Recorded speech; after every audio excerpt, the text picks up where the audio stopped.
দর্শক, আমরা এই মুহূর্তে রয়েছি সুনামগঞ্জ মেডিকেল কলেজে।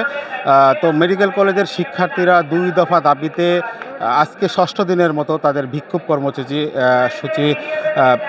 করছে। আপনারা নিশ্চয়ই দেখতে পাচ্ছেন। আজকে তারা একাডেমিক শাটডাউনের পাশাপাশি কিন্তু আমরা দেখছি তারা আজকে যে তাদের প্রশাসনিক ভবন সেটা শাটডাউন দিয়েছে।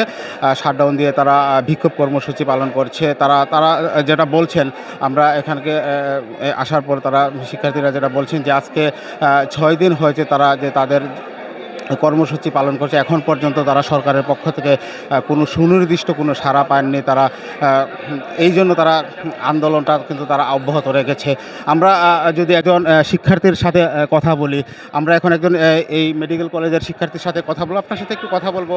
আপনারা তো আজকে ৬ দিন যাবত আন্দোলন করছেন, আপনারা এখন পর্যন্ত কোনো সাড়া পাননি আপনারা বলছেন, তো আপনারা পরবর্তী পদক্ষেপ কী নেবেন? আপনারা জানেন যে আমরা আন্দোলন করেই যাচ্ছি, কিন্তু আমরা তেমন কোনো সাড়া পাচ্ছি না। মন্ত্রণালয়ের দৃষ্টি আকর্ষণ করতে পারিনি এখনও। আমরা যতদিন পর্যন্ত আমাদের দাবি আমরা আদায় না করতে পারি, আমরা মন্ত্রণালয় পর্যন্ত আমাদের দাবিটি পৌঁছাতে না পারি, ততদিন পর্যন্ত আমরা আমাদের কর্মসূচি আরও কঠোরতর করে যাব। আজ আমরা কমপ্লিট শাটডাউন রেখেছিলাম, আমরা অবস্থান কর্মসূচি রেখেছিলাম। দরকার পড়লে আমরা রাস্তায় নামবো, আমরা অবরোধ কর্মসূচি বাস্তবায়ন করব। এটাই। দর্শক, আপনি শুনছিলেন তারা যেমনটা বলছেন, তাদের যে আন্দোলন এখন পর্যন্ত সরকার সাড়া দিচ্ছে না, ফলে তারা আরও কঠোর আন্দোলনে যাবে এমনটাই তারা বলছেন।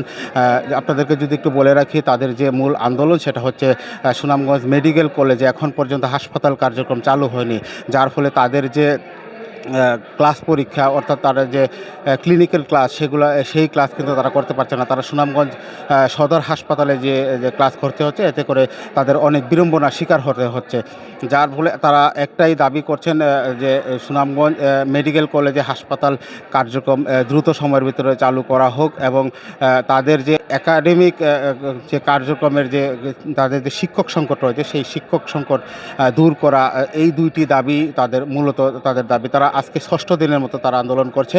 তারা বলছেন যদি এখনও যদি সরকারের উপর মহল থেকে তাদের সাথে কথা না বলা হয় তাহলে তাদের যে আন্দোলন সেই আন্দোলন তারা আরও জোরদার করবে এবং কি সড়ক অবরোধ করবে বলে আমাদেরকে এমনটাই তারা বলছেন। তো সার্বিকভাবে আমরা বলতে পারি তাদের যে আজকে 6ষ্ঠ দিনের মতো যে আন্দোলন সেটা আজকেও চলমান রয়েছে এবং আজকে তারা প্রশাসনিক ভবন শাটডাউন দিয়েছে।